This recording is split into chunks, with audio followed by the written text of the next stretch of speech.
Almost 20 days since Hezbollah commander Fuad Shukr was killed in an Israeli airstrike at his southern Beirut residence, a Wall Street Journal report claims that all it took to kill the former Hezbollah commander was a phone call. According to the report, Shukr was apparently living on the 7th floor of a residential building in southern Beirut, presumably to curb his movement out in the open.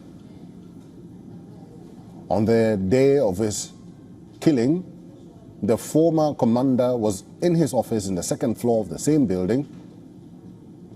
A mysterious person rang up Shukr, asking him to go back to his residence on the 7th floor. Later, sometime in the evening, Israeli ammunitions came shattering down, ramming through the apartment building, killing Fuad Shukr, his wife and 2 children. As per Lebanese Health Ministry, over 70 people were injured in that strike.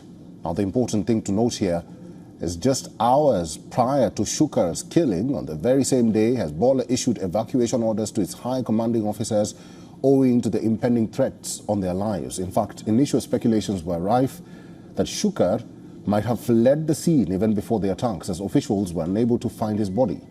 However, it was later recovered in a nearby building following the impact of the attack. Interestingly, the Wall Street Journal report reveals that the unknown call came from an individual or entity breaching Hezbollah's internal communication network. The move made Shukr an easy target for Israel, despite high-rise buildings in the adjoining areas.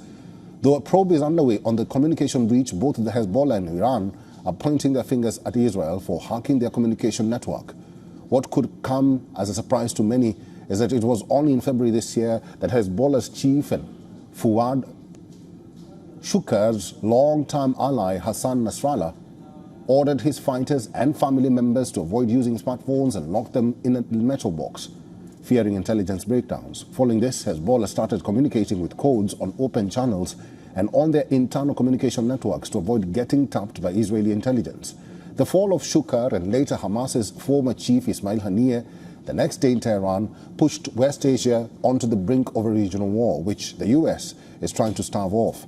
Considered by many as one of the greatest military minds, Fuad Shukr's death dented a severe blow to Hezbollah, leaving a gaping hole in its operations. The former Hezbollah commander had remained elusive for many years and was instrumental in developing Hezbollah's missile capabilities. In July, Shukr was on the radar for his attacks on Israeli-occupied Golan Heights that killed many young people. For many years, Shukr had been living a very secret life, earning him the moniker The Ghost. For all the latest news, download the WION app and subscribe to our YouTube channel.